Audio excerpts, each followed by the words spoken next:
Ini Takim ini sampai guyon gini, Mas. Sebenarnya kita tuh salah media itu. Proyek strategi nasional yang sebenarnya adalah satu putaran. Mas Andi itu kan bisa dibilang tim ahlinya di belakang yang paling deket lah, 0,5 Pak Jokowi lah.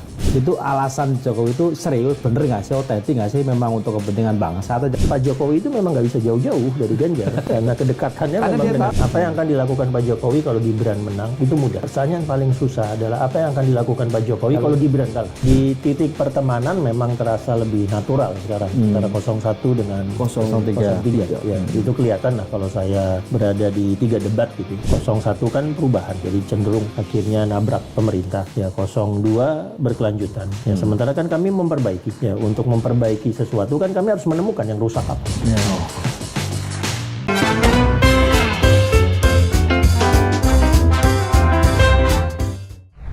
Ketemu lagi di Lanturan, ngelanturnya pasti mudah-mudahan relevan. apa nih? Amin, kabul. Iya terserah lah. Apa mau aja amin. ya. Hari ini tamu kita adalah pelatih Jokowi FC di pemilu 2014-2019. 2 kali pemilu. 2 kali pemilu. Dan dua-duanya menang. Iya, dan di 2024 pelatih ini akan berhadapan dengan mantan strikernya yang melatih Prabowo FC. Mas Andi Wijayanto. Mas, apa kabar Mas? Baik, Sehat ya, Mas? Sehat. Makasih diundang. Mas Andi ini kan yang paling menarik dan agak bikin keki para lembaga survei ketika mengatakan Pilpres 2024 sulit satu putaran. Dengan dasar survei internal, kedua ada pendalaman-pendalaman yang disebut sebagai triangulasi. Mas, kalau boleh diceritakan sedikit, kan itu kayaknya seperti tambahan metode untuk memperkuat hasil survei, tapi kemudian ada FGD dan sebagainya. Ya. Mungkin boleh cerita yang lebih Detail. misalnya detail itu di kota mana misalnya yang mengatakan bahwa angkanya memang agak bisa melengkapi atau membedakan gitu Mas. Ya sebetulnya metode triangulasi itu sudah kami pakai 2014. Oke. Tapi waktu itu kami belum punya machine learning, kami belum punya artificial intelligence. 2019 sudah dipakai dengan machine learning yang semakin powerful, yang mampu mengumpulkan media analitik yang cukup signifikan. 2024 sangat-sangat terbantu karena artificial intelligence-nya sangat kuat, berhasil membangun algoritma jauh lebih akurat, jauh lebih cepat gitu ya. Jadi pada dasarnya ketika triangulasi yang dilakukan, kami menggunakan survei tetap kami pakai, bukan kami abaikan. Ya, semua survei kami analisis, termasuk ada 3 survei internal yang kami lakukan. Kami gabungkan dengan FGD, FGD-nya di 31 kota. Biasanya sekali kami melakukan FGD itu kami melibatkan 3.100 orang ya, tentang isu-isu spesifik. Nah, FGD ini hanya dilakukan di kota-kota yang kami kategorikan sebagai wilayah tempur. Jadi kami mengkategorikan Indonesia sampai ke tingkat TPS itu 3 wilayah. Wilayah basis yang kami sudah kuat, terutama partai sudah kuat. Lalu ada wilayah lawan yang sebaliknya yang kami hampir pasti kalah karena keterwakilan dari 4 partai kami tidak cukup di wilayah itu. Lalu ada wilayah tengah-tengah, wilayah tengah-tengah yang memungkinkan kami memenangkan wilayah-wilayah tersebut. Nah, 31 kota itu disebar di wilayah tengah ini, di wilayah-wilayah tempur ini. Jadi pada saat survei berjalan atau pada saat menjelang debat, setelah debat, FGD-nya dilakukan sekali FGD biasanya 3.100 orang yang kami ajak ngobrol. Ini kualitatif ya, data-data kualitatif. Lalu kami gabungkan juga dengan media analitik. Nah, media analitik itu meneliti akun-akun media sosial, ada media online. Ya, biasanya di Indonesia kalau dilakukan media analitik itu mengandalkan X, mengandalkan Twitter. Di media analitik kami, X atau Twitter itu yang masuk itu cuma 8% dari seluruh total yang kami dapatkan. Ya, sekarang yang terbesar 3 adalah Facebook, Instagram, dan TikTok. Ya, Facebook, Instagram, dan TikTok. Ya, khususnya pada saat beralih untuk menganalisis TikTok, itu algoritmanya setengah mati di awal-awal dibuat karena kuncinya adalah audio, visual berubah menjadi teks, lalu baru berubah menjadi binary-nya, ya itu kesulitannya di situ. Tapi sekarang sudah tidak lagi. Ya. Itu termasuk TV juga pemberitaan sudah bisa kami analisis. Nah dari kombinasi itu kami bagi dua, kinetik yang bergerak, teritorial dan virtual. Nah kinetiknya kami kasih bobot 70%. Jadi pergerakan real dari paslon, dari TPN, dari partai, dari relawan itu kami bobot 70%. Survei masuk di sini. Karena survei melihat pengaruh kinetik terhadap suara. Lalu ditambah dengan virtual yang 30%. Ya, virtual yang 30% itu termasuk diantaranya share of voice, reach, engagement, sampai ke sentimen.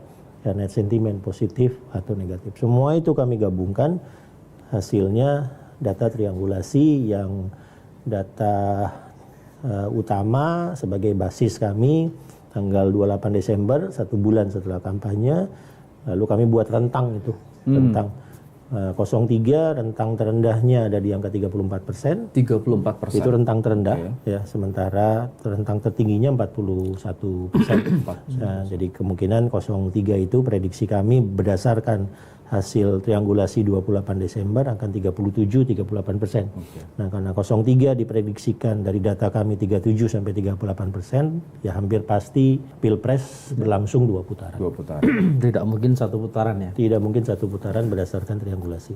Tapi kan kampanye statement 1 putaran ini kan terus digaungkan ini Mas Adi khususnya oleh kubu 02 gitu ya. Apa yang Mas Andi lihat sebenarnya dari kalau saya bicara dalam konteks yang mungkin agak sedikit parno seperti brainwash gitu loh, bahwa pemilu Pilpres 2024 adalah pasti 1 putaran seperti itu.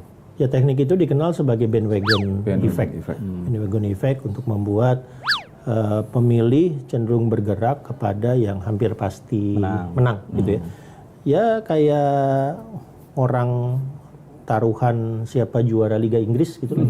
Nah, kalau sekarang orang taruhan siapa juara Liga Inggris, lihat performance-nya, lihat performance sampai Desember kemarin, ya hampir pasti sekarang antara Liverpool atau Manchester City. Ya, nggak mungkin ada yang bertaruh tentang Manchester United misalnya. Saya tertarik misalnya dengan Aston Villa, ya, yang mengagetkan kan, stabil banget ini Aston Villa. Tapi orang kemungkinan akan memilihnya Liverpool atau Manchester City. Itu bandwagon effect. Nah, bandwagon effect itu memang propaganda. Ya, memang propaganda untuk membuat suara beralih ke yang menang. Nah, itu hanya bisa diatasi dengan gerak real. Gerak real di kinetik, gerak real di virtual, sehingga kemudian terasa ada gapnya. Saya kok ngerasanya yang lebih kuat ini ya. Tapi kenapa kok bandwagon effect yang mau dimunculkan itu ada gapnya. Ya kayak debat 3 lah. Debat 3 itu benar-benar menghancurkan bandwagon effect itu. Karena performa dari calonnya bisa dilihat, orang bisa merasakan yang unggul siapa, yang jelek siapa. Lalu ketika kemudian misalnya Kompas sendiri melakukan survei langsung ketika debat berlangsung, langsung kelihatan positifnya Mas Ganjar ada di angka berapa, positifnya Pak Prabowo ada di angka berapa, lalu menghancurkan bandwagon effect ketika debat 3 terjadi. Iya, karena di beberapa kali misalnya saya ngobrol gitu ya dengan beberapa orang, sudah muncul kalimat-kalimat yang seperti itu, Mas Adi. Udahlah, buat apa misalnya kita ke TPS yang kita udah tahu kok siapa yang menang. Buat apa kita milih yang kita udah tahu siapa yang menang itu, percuma suara kita. Nah, bagaimana menetralisir asumsi-asumsi dan perspektif? Ya, pada dasarnya kembali ke inti dari apa itu kampanye. Ya kalau Pak Gundul balik ke core of the core-nya. Core of the core. Ya, inti dari intinya. Inti dari kampanye adalah paslonnya harus oke. Ya, programnya bisa diterima sebagai program yang dibutuhkan oleh masyarakat, dan paslonnya dengan timnya memang bergerak. Apakah kinetik atau virtual. Memang melakukan kinetik. Ya, jadi kalau misalnya kami harus mempromosikan Mas Ganjar atau Pak Mahfud dari sisi personal, nggak susah. Ya, Mas Ganjar dengan semua karakter-karakternya, merakyat lah, family man lah, religius dan seterusnya nggak susah. Pak Mahfud sebagai pendekar hukum dengan integritasnya, dengan pengalamannya di legislatif, yudikatif, eksekutif, nggak susah untuk mempromosikan. Dengan program-program juga demikian, 500 triliun per tahun untuk 21 program unggulan. Kemarin di debat 3 ada Garda Samudra, ada otonomi strategis, ngomongin laut Cina Selatan, ngomongin cyber, duta besar cyber, duta besar iklim, nggak susah. Lalu yang ketiga bergerak. Bergerak di teritorial. Ya, Mas Ganjar dengan Pak Mahfud dengan tim jauh lebih masif pergerakan teritorialnya. Kami sendiri juga agak kaget ketika ngamatin pergerakan teritorial. Nomor 1 yang bergerak paling masif itu kami, Mas Ganjar dengan Pak Mahfud. Nomor 2 Anies dengan Imin.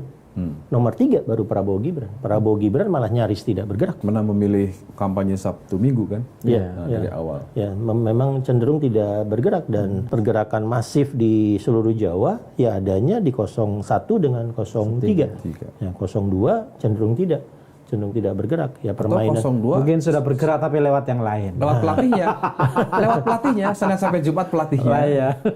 Tapi tidak masif juga.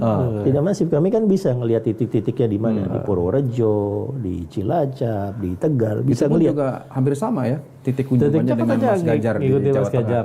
Iya, ya memang Pak Jokowi itu memang nggak bisa jauh-jauh dari Ganjar. karena kedekatannya Karena memang dia dengan tahu Ganjar. pelatihnya. Gimana sih mantan striker gitu, pelatihnya ke situ ya itu Ke sana. Ya, kami waktu di awal tahun baru kemarin ya sampai harus mengubah titik sasaran karena kami tahu dari Purworejo Pak Jokowi mau ke Tegal, sementara Mas Ganjar dari Semarang misalnya harusnya ke Tegal, Brebes dengan Pemalang, balik ke Semarang baru ke Jakarta, akhirnya digeser. Mas Ganjar dari Semarang ke Demak, Jepara, Semarang, balik Jakarta. Ini sebagai pelatih 2 kali pemilu, sekaligus pernah disekap, ya orang dekat lah, bisa komunikasi langsung. Itu Mas Andi nggak pernah nanya, Pak, kok kita selalu sama sih Pak kunjungannya? Nggak bisa, pengen tahu aja. Soal guyonan jawabannya kan nggak apa-apa, kok bisa sama sih Pak gitu. Ya kayaknya petanya masih mirip ya.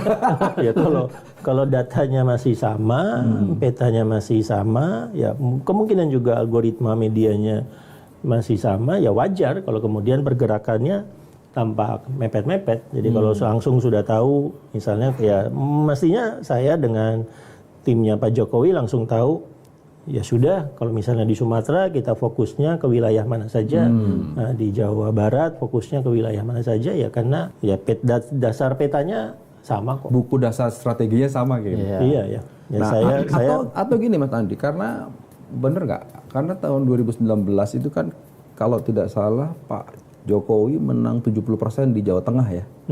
Ya kan, dan itu kan bisa dijadi kalau misalnya Pak Jokowi menang hanya 50% aja, belum tentu menang kan jadi presiden. Ya menang 60% aja nggak? Iya kan? Artinya sekarang battle-nya di Jawa Tengah dan sering ketemu di beberapa kota yang sama itu mungkin itu kali pertimbangannya. Sama bacaannya Pak Jokowi sekarang jangan sampai lepas 03. Iya. Ya kami menganalisis di mana dulu di 2019 Pak Jokowi kalah ya. Malah suaranya lebih rendah dari 2014. Aceh, Sumatera Barat, kemudian Jawa Barat, Banten, NTB, Kalimantan Selatan, hampir seluruh Sulawesi. Ini suaranya lebih rendah dari 2014. Kalau Jawa Tengah waktu itu tidak tembus 60%, Pak Jokowi bisa kalah. Lewat. Ya. Nah, tapi di 2024 ini perbedaannya adalah ini 3 pasang. Jadi kayak misalnya Sumatera Utara. Kalau kita zoom ke Sumatera Utara, daerah Danau Toba, Samosir, Karo, ini 03. 3 merah. Ya. Di luarnya ini 02. Di pesisir perbatasan, baik perbatasan ke selatan, ke timur maupun perbatasan ke arah Aceh, ini miliknya 01. Jadi suara benar-benar terpilah 3 di situ. Tapi kalau misalnya Sumatera Barat, ya prediksi kami yang akan kuat di Sumatera Barat 01. Nah, nomor 2-nya 03. Nomor 2-nya 03. Ya, baru 02. Ya, prediksi kaminya. Ya walaupun yang akan menang signifikan di Sumatera Barat misalnya 01. Ya, tapi suara 02-nya malah nomor 3 kalau di sana. Nah, itu triangulasi itu kami lakukan terus-menerus setiap hari jam 11 datanya masuk gitu dan melihat perkembangan data, apalagi ngelihat pergerakan sentimen ya pasca debat 3. Ya kita ngelihat juga sentimen Pak Jokowi selama 7 hari terakhir gitu ya. Saya dalam posisi sangat khawatir sekarang. Ya sangat khawatir 03 bisa menang 1 putaran. Khawatir banget saya. Khawatir banget ya. Khawatir. Ya, karena itulah kemudian kenapa Pak Jokowi sering makan malam. Satu dengan Pak Prabowo, dengan Pak Zulkifli. Mungkin karena merasakan kekhawatirannya Mas Andi Wijayata. Tapi begitu hal itu terjadi, kita langsung bisa lihat sentimen. Karena media analitik sekarang itu real time. Real time ya. Ya, detik itu terjadi, langsung bisa ini sentimennya naik atau turun. Misalnya sentimennya menjelang negatif, udah ini spike ke bawah negatif. Kita langsung lihat. Lalu algoritma data itu bisa langsung difokuskan. Ikuti isu ini. Ikuti isu ini 1 jam, 1 hari, 3 hari, 7 hari bisa langsung kita ngikutinnya. Ya, ketika misalnya Pak Jokowi berkomentar tentang debat 2. Ya, komentarnya bisa tentang data pertahanan, bisa tentang format debat, bisa tentang serangan personal gitu. Itu langsung sentimen saat Pak Jokowi bicara seperti itu, sentimennya negatif. Sentimennya negatif, publik nggak suka Presiden turut campur ke debat dengan kelihatan kecenderungannya berpihak ke salah satu paslon. Publik nggak suka, langsung negatif. Udah itu langsung kami kunci, ikutin. Ikutin 1 jam, ikutin 3 jam, ikutin 1 hari, tarik ke belakang ke 7 hari, ngelihat sentimennya gimana. Itu kami kunci. Kata-kata query utamanya, algoritmanya, binary-nya kami kunci. Mesin langsung ngikutin perkembangannya. Jangan-jangan itu Kim, hari ini kan diralat Pak Jokowi di Halim sebelum terbang ke kunjungan luar negeri, bahwa pernyataannya kemarin soal debat itu tidak ditujukan untuk mendukung paslon atau kepada paslon. Mungkin ilmunya sama. Masih ninggal setahu saya Pak Jokowi orang yang sangat peduli tentang pergerakan media ya, terutama pergerakan sentimen. Ya, kami itu pernah waktu itu dipanggil sama Pak Jokowi. Saya waktu itu belum Gubernur Lemhanas ya, diomelin habis-habisan. Karena komunikasi tentang Undang-Undang Ciptaker buruk banget. Sehingga 88% sentimennya negatif. Ya buruk banget. Lalu kami harus menciptakan early warning system. Early warning system untuk isu-isu strategis. Begitu ada spike viral, langsung kapanpun, jam berapapun, mau jam 2 pagi, setengah 3 pagi, masukin ke Presiden. Mesin itu masih ada sampai sekarang. Ya, mesin itu ada sampai sekarang. Lalu misalnya ada kasus Bipang. Ingat nggak? Bipang. Kasus Bipang. Nah, begitu kasus Bipang itu dilakukan, langsung saya bangun jam 5 pagi karena alert, mesin saya alert negatif. Jam 9 pagi belum ada komunikasi balasan, mitigasi dari pemerintah, dari istana. Jadi saya kemudian ditanya, ini gimana cara mitigasinya? Saya bilang, itu isu kalah tiarap. Nunggu sampai isunya lewat. Reda. Ya, isu kalah tiarap. Tiba-tiba satu jubir di istana jam 3 sore ngangkat lagi isu Bipang itu, bilang ada Bipang beras di Jawa Timur. Negatif lagi. Langsung bangun lagi. Langsung. Nah, hal-hal seperti itu ada karena ada artificial intelligence, kita bisa mengamatinya real time. Ya, real time termasuk misalnya debat Pak Jokowi bicara tentang data, tentang format, tentang personal, itu langsung sentimennya langsung kelihatan, ketarik ke bawah, ketarik ke bawah. Jadi misalnya dengan membaca seperti itu, ya mestinya Presiden bisa dipandu oleh tim komunikasinya, Pak nggak bisa meneruskan arah komunikasi seperti itu karena sudah di-lock.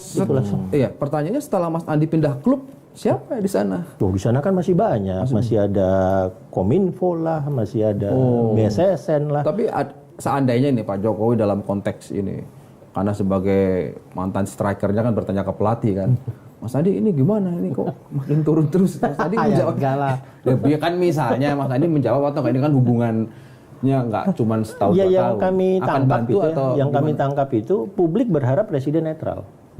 Publik berharap Presiden menjaga pemilu 2024, menjaga demokrasinya. Publik benar-benar berharap itu. Ya sudah cukup kita digoyang dengan drama ketika Mas Gibran jadi wapres dan kita gelisah tentang demokrasi, kita gelisah tentang nepotisme. Udah cukup digoyang. Selesai. Nah, sekarang Presiden harus memastikan beliau ingin pemilu berlangsung demokratis dan beliau netral. Nah, publik menginginkan itu.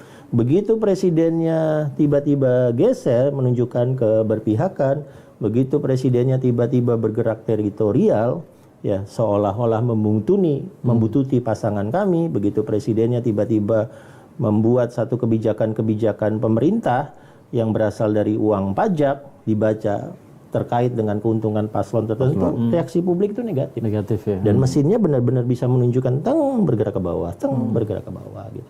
Tapi begitu Presidennya mengungkapkan netral, bergerak lagi ke atas Pak Jokowi. Ya. Blimade Supriyatna itu di dialog, salah satu dialog Kompas TV bilang ini kita topiknya soal menakar netralitas Jokowi sebagai presiden.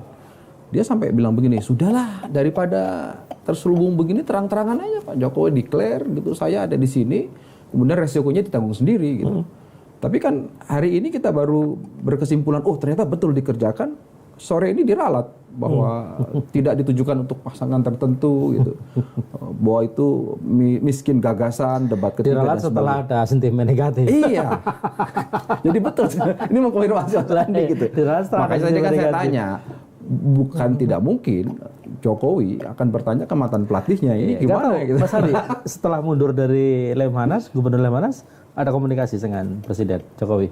Semakin jarang tentunya ya. Tapi masih ada. Tapi untuk isu-isu tertentu, ya misalnya waktu itu tentang Gaza, ya karena data-data awal tentang kemungkinan eskalasi di Israel, kekerasan di Israel kan ditugaskan oleh Pak Jokowi, kami amati waktu saya Gubernur Lemhanas. Ya, jadi waktu itu peramalannya hati-hati, Ramadan pasti naik kekerasannya, nanti menjelang akhir tahun pasti naik kekerasannya, walaupun saya tidak menduga akan naik sesignifikan itu. Ya, ya biasanya kan kita bisa melihat hari-hari utama di Israel yang kekerasan akan naik. Misalnya tadi Ramadan, peringatan 48, ya peringatan Yom Kippur misalnya, itu kecenderungan kekerasan naik. Jadi kita bisa melihat titik-titiknya. Nah, tidak menduga bahwa Yom Kippur kemarin akan menghasilkan satu perang baru antara Israel dengan Hamas. Tapi menarik ini Kim, penjelasannya Mas Andi bahwa masih berkomunikasi Ada komunikasi dengan Presiden Jokowi sebagai presiden gitu. Ya, dan satu hal Mas Andi, Mas Andi ini kan dekat dengan Presiden ya, 2 kali jadi pelatihnya, 2 pemilu lah, terus seperti seskap segala macam. Mungkin nggak sih misalnya, kan setelah ini ada kekhawatiran publik ya, bahwa kalau Jokowi berpihak ke salah satu paslon, dia akan mengerahkan semua infrastruktur kekuasaan pemerintah untuk memenangkan yang ia dukung. Kalau dalam kacamata Mas Andi itu mungkin terjadi? Mungkin, tapi dari skala dan waktu rasanya nggak sempat. Nggak sempat. Ya, rasanya nggak sempat. Indonesia itu hampir 900.000 TPS. Ya, jumlah Babinsa dengan Babin Kantipmas misalnya kalau itu mau digerakkan, ya itu nggak sampai 40.000. Oke. Ya. Kurang banget ya. Nggak sempat.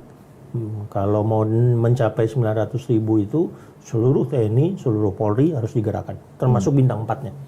Termasuk Kapolri, Panglima, Kepala Staf Angkatan itu harus gerak jaga TPS. Bukannya sudah? Ya, kelihatannya sih enggak. Oh iya. Ya, dan waktunya sempit. Ya, saya selalu bilang begini, Pak Harto ketika mengambil alih kekuasaan dari Bung Karno tahun 66-67, itu pemilunya baru bisa tahun 71. Ya, membutuhkan waktu 5 tahun untuk menyiapkan pemilunya. Waktu itu dimunculkanlah Golkar, Sekber Golkar sebagai non partai politik yang ikut pemilu, dapat suara 60-an%. Ya, Golkar ini yang bentuk Bung Karno. Ya, Sekber Golkar ini yang bentuk Bung Karno untuk golongan fungsional yang masuk ke MPR, diambil oleh Pak Harto, masuk pemilu 71. 71 dapat suaranya 60 sekian %. Pemilu berikutnya Pak Harto itu tahun 78. Butuh 7 tahun menyiapkannya. Di pemilu 78 suara Golkar persis sama dengan 71. Sampai 2 angka di belakang komanya persis sama. 71 masih banyak partai, 78 sudah 3 partai saja, kuning, merah, dan hijau. Ya, tapi suara kuning di tahun 78 persis sama dengan tahun 71. 8 tahun dipersiapkan, nggak naik signifikan. Ya, jadi butuh waktu, butuh kedalaman teritorial, butuh operasi galang. Ya, operasi galang itu teritorial dan intel. Pak Harto butuh waktu 8 tahun. Nah sekarang tiba-tiba, kalau saya bilang nggak ajak ini. Kalau saya mau melakukan operasi galang teritorial, saya akan khawatir ini akhirnya jorok.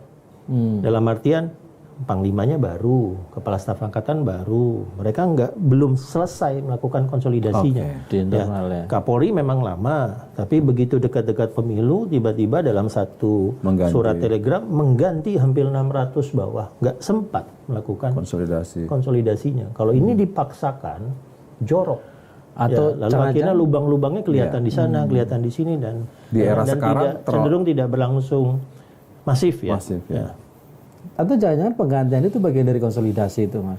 Sepakat, pasti. Kalau memang kita indikasinya begitu, sepakat, pasti. Tapi karena dilakukan terlalu dekat.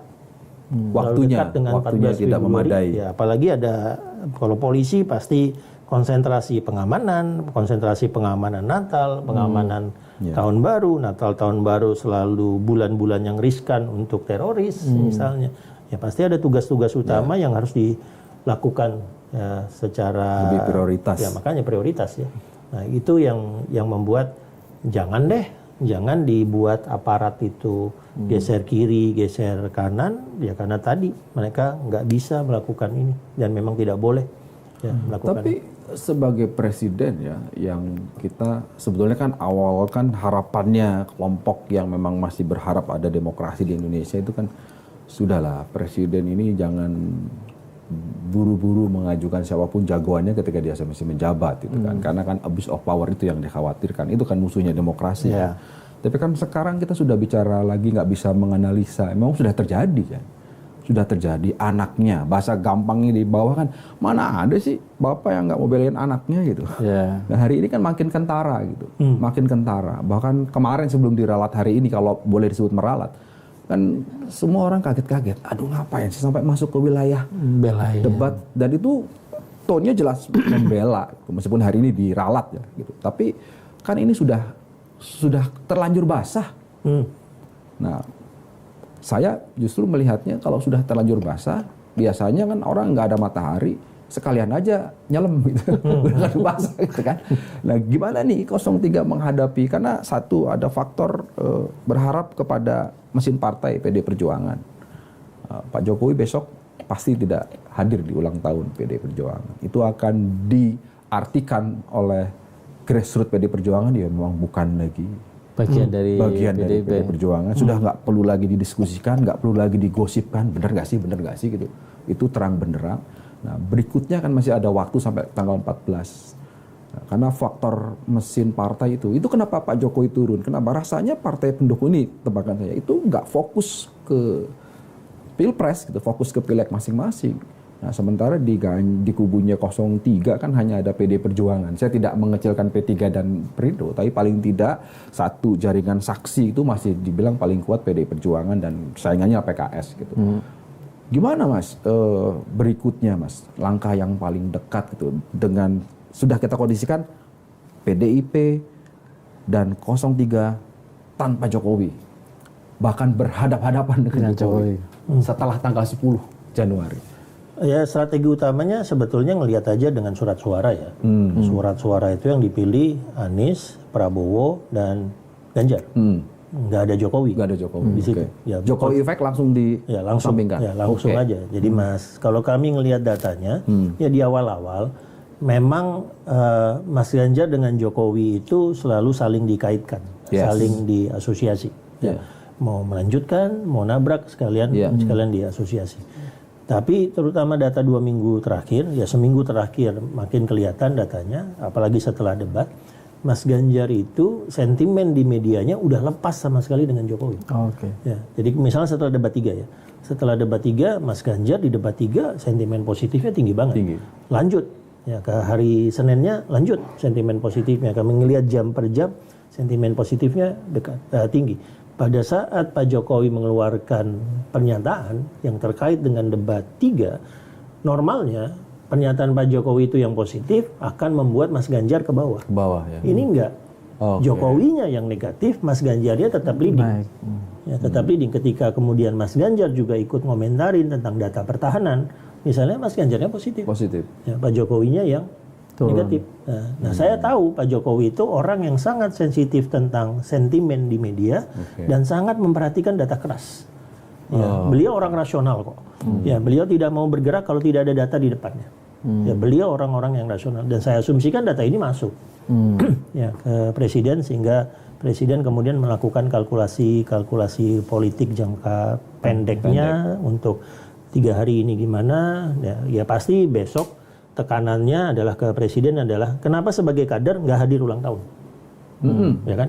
Itu tekanannya itu. Apapun yang Pak Jokowi lakukan besok di Filipina, ya besok ulang tahun PDIP, apalagi ulang tahun PDI Perjuangan itu temanya kan sangar. temanya kebenaran pasti menang. Pasti menang. Ya, temanya sangar itu. Kebenaran pasti menang, dihadiri oleh 51 orang saja, lalu setelah itu sore malamnya ada kegiatan-kegiatan rakyatnya. Ya, tekanannya ke presiden, tekanannya ke Pak Jokowi sebagai kader partai. Apa yang akan Pak Jokowi simbolkan besok ke partainya. Ya. Ke partai yang mengusung dia, yang memikul dia selama 23 tahun. 23 tahun sejak 10 dari tahun Solo. wali kota, 3 tahun gubernur DKI, sekarang 10 tahun sebagai presiden. Kan ini presiden yang diusung, dipikul dengan semua positif negatifnya selama 23 tahun. Jadi tekanannya besok ke Pak Jokowi, apa yang akan beliau lakukan untuk ulang tahun partai yang mengusung dia, memikul dia, mendukung dia selama 23 tahun. Ini yang saya dengar ya, saya dengar lawatan ke luar negeri ini sebenarnya bukan karena dijadwalkan jauh-jauh hari. Saat ini informasi. Iya. Konon diminta gimana caranya tanggal 10 Januari saya tidak di Indonesia. Artinya satu, memang Jokowi mendesain kalaupun datang ya pasti kikuk suasananya, situasinya. Saya memilih nggak datang aja deh. Atau dia menghitung kalau saya datang ngasih angin nih ke 03. Karena dia merasa Jokowi efeknya masih kuat gitu. Melihat sebagai mantan pelatih lagi-lagi saya pakai terminologi itu kan pasti hafal lah bagaimana Pak Jokowi itu mengambil keputusan, memilih ketika ada situasi yang sulit. Mas Andi melihat memang ini Jokowi sudah menghitung, saya tidak mau lagi dipersepsikan sebagai bagian dari PD Perjuangan. Dia menetralkan dirinya sekarang. Menetralkan dirinya dari dalam konteks apa nih, dengan PD Perjuangan atau ya dari afiliasi. Dia sedang berusaha menetralkan dirinya. Ya pertanyaan untuk Pilpres 2024 untuk Pak Jokowi itu bukan kalau Gibran menang. Itu mudah menjawabnya. Apa yang akan dilakukan Pak Jokowi kalau Gibran menang itu mudah. Mudah ya. Pertanyaan paling susah adalah apa yang akan dilakukan Pak Jokowi kalau Gibran kalah. Nah, itu pertanyaan paling susah. Kira-kira apa? Nah itu yang saya nggak tahu jawabannya. Itu yang namanya exit strategi. Ya, exit strategi dari. Tapi menurut Mas Andi punya nggak Pak Jokowi exit strategi itu? Ya, exit strateginya. Ketika dia pilihannya kan sudah dibilang. Ya simple, balik ke Solo jadi penduduk biasa.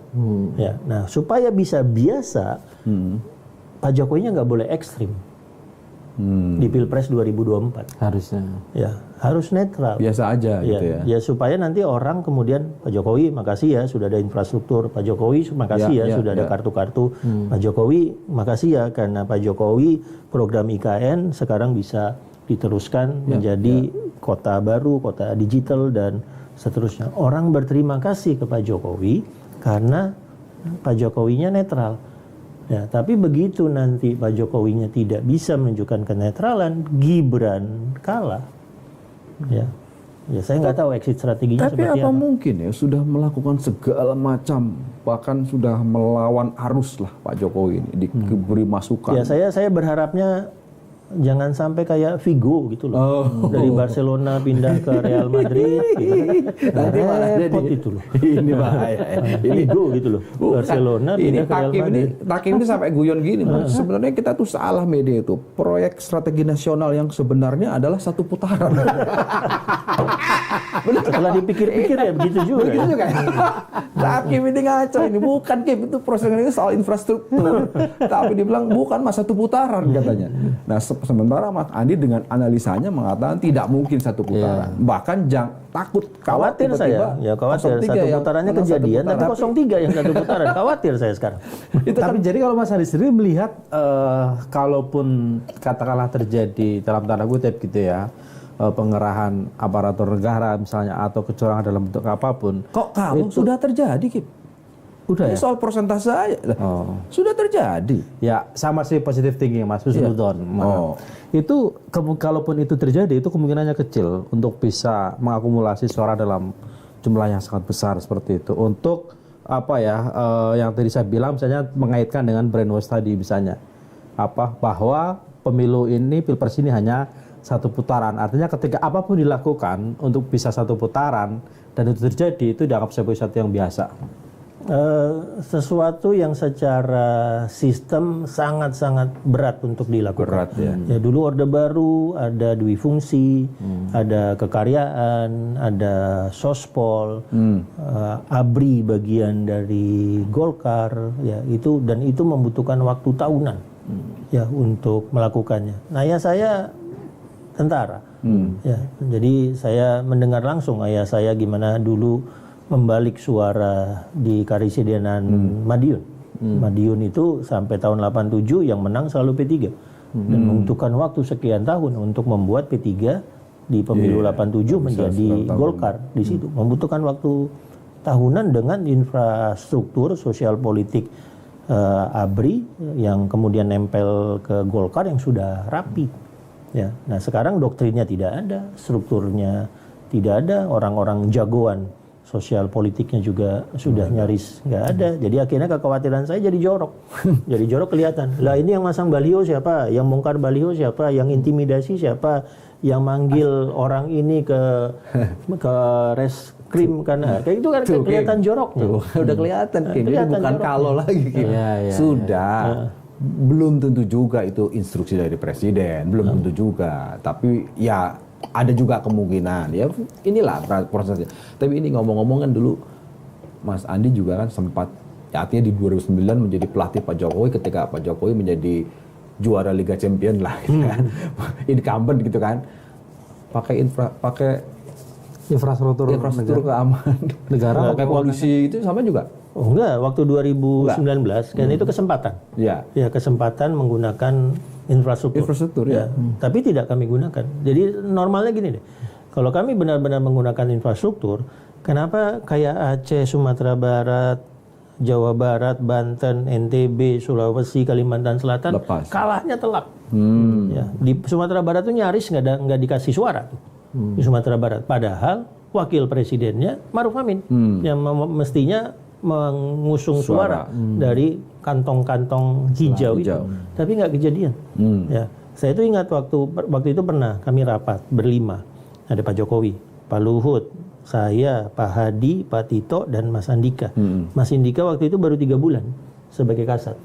Lalu ditanya, gimana tentang Angkatan Darat? Mas Andika bilang, untuk 2019 jangan digeser ke kiri, jangan digeser ke kanan, jangan digeser ke Prabowo, ke Jokowi.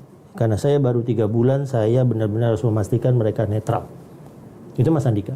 Dan akhirnya Mas Andika kelihatan kan, 2019 pergerakannya apa?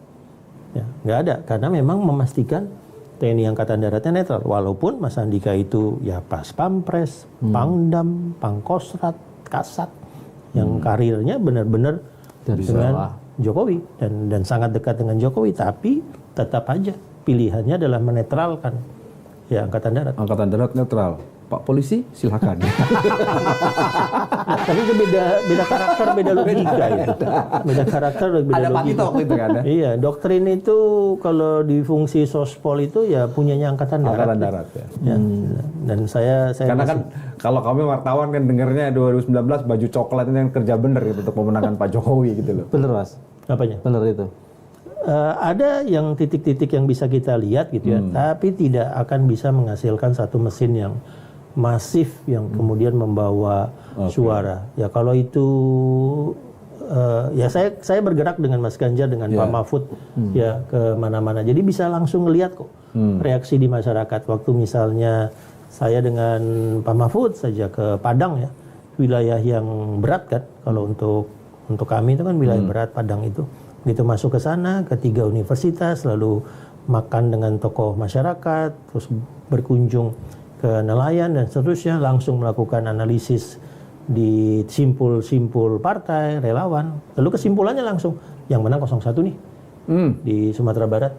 Tapi nomor 2-nya kami, 03. Iya, itu menarik Mas. Apa itu artinya suara 02 atau suaranya Prabowo yang dulu katakanlah vote dia di pemilu-pemilu sebelumnya, itu sekarang udah bergeser ke 01. Sehingga malah posisi dia jadi di untuk belakang. di wilayah-wilayah yang Pak Prabowo kuat, itu memang split. Ya, antara 02 dengan pergi ke 01. Anies 01. Ya, yang melemahkan 02 ya karena koalisinya koalisi repot. ya, koalisi yang tidak satu kolam. Jadi 02 itu ya, kemunculan Gibran masuk ke koalisi 02 yaitu membuat kemudian suara yang dulu mantap dengan Pak Prabowo berpikir. Ya, berpikirnya kecenderungannya pindah ke 01. Kita konfirmasi nih, karena kan kira-kira seminggu lalu kan beredar isu nih, 01 dan 03 sudah mulai kongko bareng untuk menghadapi musuh bersama yang bisa jadi dipakai besok itu kebenaran akan jadi pemenang gitu. Artinya melawan, jadi menjadikan 02 ini musuh bersama nih, 1 dan 3. Ini konfirmasi apakah benar seinten itu atau hanya sekedar ya namanya sesama kawan kongko, atau sudah bicara lebih strategis. Nanti kalau di putaran kedua kita akan kumpulkan masuk kemana, basis-basisnya kita gabungkan, yang penting untuk mengalahkan 02. Ya, di titik pertemanan memang terasa lebih natural sekarang antara 01 dengan 03. Ya, itu kelihatan lah kalau saya berada di 3 debat gitu ya. Berada di debat, di balik panggung gitu. Ya, lebih natural kita menyapa, berdiskusi bahkan lebih dengan 01 daripada dengan 02 ya. Ya, teman-teman PKB, teman-teman Nasdem yang dulu bareng-bareng, ya bahkan dengan teman-teman PKS. Ya, lebih natural seperti itu. Lalu dari positioning ke pemerintah, ya, 01 kan perubahan, ya, jadi cenderung akhirnya nabrak ke pemerintah. Ya, 02 berkelanjutan. Ya, sementara kan kami memperbaiki. Ya, untuk memperbaiki sesuatu kan kami harus menemukan yang rusak apa. Itulah berkawan dari 01 itu untuk minta data kerusakan. Nah, kayak debat 3 kemarin lah. Debat 3 kemarin kami secara objektif menyatakan indeks ini turun, MIF tidak tercapai, alokasi anggaran pertahanan ke PDB belum ideal. Itu kan hal-hal masalah yang kami sampaikan, lalu kemudian ini tawaran kami untuk memperbaikinya. Jadi kan nggak mungkin misalnya kalau 02 mengatakan, iya indeks ini turun, karena itu saya akan melanjutkan penurunan indeks. Kan nggak mungkin.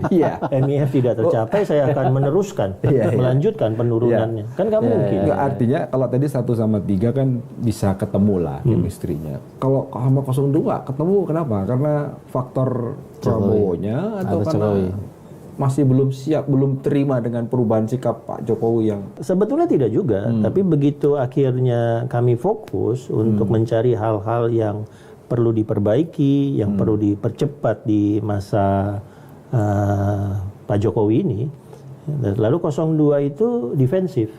02 itu kayak Manchester United masanya Alex Ferguson yang tiba-tiba di Old Trafford bertahan. Nah, kan ruwet kita. Alex Ferguson, ada Ryan Giggs, ada misalnya ada Beckham, ada Nistelrooy gitu kan. Terus tiba-tiba main di Old Trafford memilih bertahan. Ya sudah, karena memilih bertahan masuklah strateginya kami. Gitu. Termasuk debat kemarin katanya janjian. itu benar nggak sih? Enggak, kalau itu enggak. Enggak ya? Kalau itu enggak, hanya memang ada yang umpan lambung siapa Tapi enggak ada janjiannya, enggak ada janjian. Kami memang ketemu chemistry-nya aja sepertinya Mas. Ada ketemu chemistry-nya.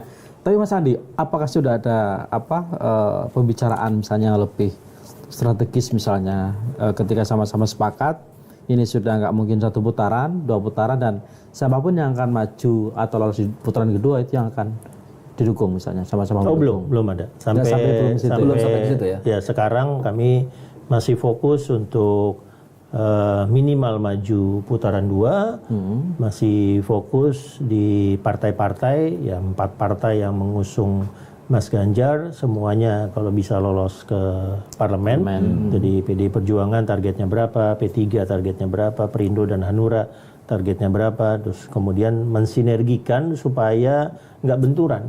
Ya, jangan sampai P3 suaranya naik tapi menurunkan PDI Perjuangan. Ya, P3 bagaimana caranya naik tapi misalnya yang diambil suara dari 02, ya sama Perindo naik yang diambil suara dari 02 gitu. Jadi tidak saling benturan di bawah antara caleg-calegnya, itu yang benar-benar kami rapikan. Nggak berebut di kolam yang sama berarti. Tidak berebut di kolam yang sama. Penasaran tuh TPN dengan PD Perjuangan, meskipun bisa dibilang ya didominasi oleh PD Perjuangan lah sebagai mesin partai. Karena kan dengar dari teman-teman di daerah itu kan prioritaskan legislatif lah daripada pileg, daripada pilpres gitu. Sehingga biarlah dilepas sendiri GP. Bahkan ada yang bilang di Solo Raya itu balihonya Puan besar-besar tapi nggak ada Ganjarnya gitu. Hampir tidak ditemukan fotonya Mbak Puan sama Ganjar gitu. Sementara di 02 kan semua caleg siapa tokoh Prabowo Erlangga belakangnya ada Gibran. Ini cuma isu yang dilempar oleh siapapun untuk menurunkan semangat atau memang itu realitas politik yang memang tidak bisa dihindari. Nggak ada strategi-strategi tertentu ya yang memang dipakai ya. Jadi kalau di satu daerah ternyata caleg popularitas dan elektabilitasnya jauh lebih tinggi dari capresnya, sudah andalkan itu. Karena kesepakatannya di kami dengan 4 koalisi itu, suara caleg minimal harus sama dengan kontribusi ke presiden nanti. Ya, jadi kalau misalnya suara calegnya 100.000, ya presiden ya juga 100.000, 98.000, ya 99 atau bahkan bisa 102. Ya kalau di PDI Perjuangan udah tegas banget instruksi Ibu Mega. Ya kalau suara calegnya 100.000, suara capresnya misalnya 60.000, nggak dilantik nih caleg.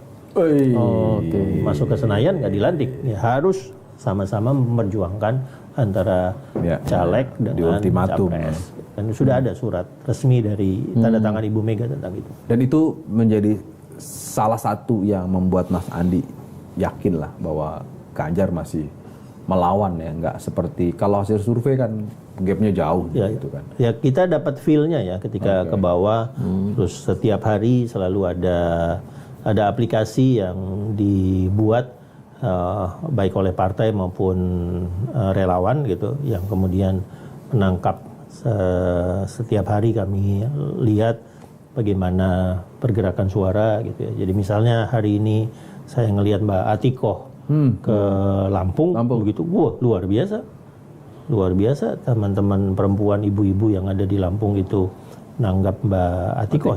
Ya sesuatu yang di awal-awal kampanye kami tidak menduga bahwa kami kemudian bisa juga menggerakkan Mbak Atikoh dan Mas Alam di pemilu 2014-2019. Ibu Iriana dengan 3 anak itu 0, tidak ada pergerakannya. Ya sekarang Mbak Atikoh dengan Alam menjadi instrumen. Iya, Ibu Iriana 0, tapi sekarang menentukan. Ibu Iriana tuh mainnya di belakang terakhir gitu. Kali ini harus konfirmasi ke Mas Adi. Ayo coba silakan. Benar begitu Mas? Kalau Bu Iriana itu sangat menentukan di proses pengambilan kebijakan Jokowi khususnya terkait dengan Pilpres ini. Seperti yang ramai di luaran itu. Ya tampaknya mengarah begitu ya. Yang ngelihat perbedaan karakter dari Ibu Iriana di 2014-2019 menjelang 2023 memang terjadi sih kayaknya perubahan karakter. Di Pak Jokowinya? Atau di Iriana? Saya itu selalu ingin bertanya ke Mas Andi itu. Mas Andi itu kan bisa dibilang tim ahlinya di belakang yang paling deket lah, ring 0,5 Pak Jokowi lah. Dari mulai ya saya masuk sekap lah ya. Tapi ketika saya ingin minta pendapat Mas Andi, ketika Pak Jokowi mengatakan aku saksi waktu datang ke istana soal cawe-cawe itu. Saya mau cawe-cawe. Karena konteksnya tuh menjaga lompatan besar itu. Menjaga keberlangsungan. Sementara Mas Andi kan pernah mengatakan saya tidak berubah, yang berubah Pak Jokowi dalam konteks demokrasi. Mas Andi gimana merespon Pak Jokowi mengatakan, ya ini ada satu hal yang harus saya bayar mahal ini dalam konteks demokrasi, yaitu tadi untuk menjaga keberlangsungan. Sehingga saya memilih terlibat. Ya kami dulu dibentuk sebagai tim 11 kan. Tim 11 itu timnya Ibu Mega, bukan timnya Jokowi. Nah, di awal-awal tim 11 itu diminta oleh Ibu Mega memberi masukan ke Ibu Mega. Ibu Mega maju lagi atau tidak di 2014. Ya, baru kemudian setelah Ibu Mega memutuskan tidak maju lagi, baru kami menganalisis siapa yang sebaiknya diusung. Ya, kemudian pilihannya ke Pak Jokowi. Ya kalau saya apa yang diinginkan Pak Jokowi untuk kami ke tim 11 kami jalankan. 31 Desember 2021 Pak Jokowi manggil kami ke Istana Bogor tim 11, dan di situ Pak Jokowi bertanya preferensi kami ke kandidat, kami jawab Mas Ganjar. Ya, itu sudah. Ketika saya mundur sebagai gubernur, saya bilang, Pak, saya tetap dengan komitmen kita akhir tahun 2021 ya, kami ke Mas Ganjar yang waktu itu Bapak setuju. Udah kami jalankan. Oh jadi itu. dulu sebenarnya udah ketemu sama Jokowi, sudah preferensi. Ya, Jokowi yang kemudian mempertemukan kami ke Mas Ganjar. Lalu Mas, nanti ini tim saya bantu Mas Ganjar ya. Gitu. Terus Mas Ganjar jawabannya simpel. Oh, kalau dengan mereka saya udah kenal. Kadang-kadang Mas Ganjar juga suka gitu sih. Ya memang sudah kenal. Ya kami bantu dalam pilgubnya, gitu kan kami bantu. Iya, artinya ada satu kondisi di mana sebenarnya Jokowi ya sudah memilih Ganjar. Loh, kan sudah terucap Kim di satu acara rambut putih. Iya kan, rambut putih Mas, sebut nama. Iya, siapa lagi Mas Hatta Rajasa, gila kali. Iya kan konteksnya kan itu. Karena aku tanya itu kan gini kan, selalu Pak Jokowi itu kan memberikan alasannya dan dia berani melawan publik dan pendukungnya yang setia selama 10 tahun. Dengan suka tidak suka, dia juga membiarkanlah anaknya jadi cawapres. Tapi alasannya kan selalu begitu, menjaga keberlangsungan. Saya tidak mau lagi mundur dari SMP ke SD demi Indonesia 2045 gitu loh. Itu kan seperti dibenturkan dengan nilai-nilai demokrasi yang kemudian para pendukungnya berbalik arah seperti halnya. Ya, Jadi pertanyaannya Mas Yogi itu sebenarnya gini Mas, mungkin saya biar jelaskan. Itu alasan Jokowi itu serius, bener nggak sih, otentik nggak sih memang untuk kepentingan bangsa, atau jangan-jangan dia punya alasan yang lain? Kenapa Mas Adi yang kita tanya? Karena Mas Adi 10 tahun jadi bagian gitu. Yang saya sudah sampaikan juga adalah saya tidak menemukan perbedaan ideologi Jokowi 2023, 2024 dengan Jokowi 2019. Oke.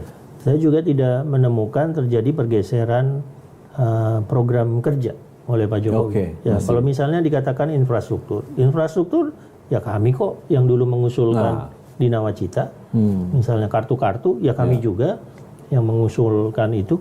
Ya misalnya IKN, ya sama-sama waktu itu dibahas. Ya kalau ngelihat misalnya visi misi Ganjar meneruskan IKN, iya. Meneruskan infrastruktur, iya. Kartu-kartu jadi KTP sakti. Misalnya kalau debat kemarin pertahanan poros maritim dunia diperkuat menjadi garda samudra. Kami nggak bilang bubarkan poros maritim loh, kami bilang diperkuat menjadi garda samudra. DOC dengan COC yang selama ini sudah kita lakukan 23 tahun, Mas Ganjar bilang oke, tapi ini mungkin lamban, kita siapkan kesepakatan sementara, tidak nabrak DOC dengan COC yang selama ini sudah kita lakukan. Jadi kalau tadi temanya adalah keberlanjutan, isu-isu strategis, nggak ada masalah dengan Mas Ganjar. Mas Ganjar menginginkan percepatan. Ya, saya bisa menghitungkan ke Mas Ganjar, kalau kita spend setiap 1 triliun dari anggaran pertahanan untuk investasi pertahanan masuk ke industri pertahanan, itu pengaruh ke pertumbuhan ekonominya berapa persen? 0,0 sekian persennya sudah pernah saya hitungkan. Jadi kami misalnya Pak Jokowi ingin investasi pertahanan, bangun industri pertahanan, Mas Ganjar juga, dan bisa lebih yakin bahkan tidak pakai utang luar negeri karena hitungannya sudah ada. Jadi bukan karena ideologi, bukan juga dengan keberlanjutan program. Pasti ada yang lain. Yang lain ini apakah personal, apakah keluarga, ya apakah emosional, ya tapi pasti bukan ideologi dan program. Sebagai mantan pelatih 10 tahun harusnya tahu. Ya akhirnya 3 ini.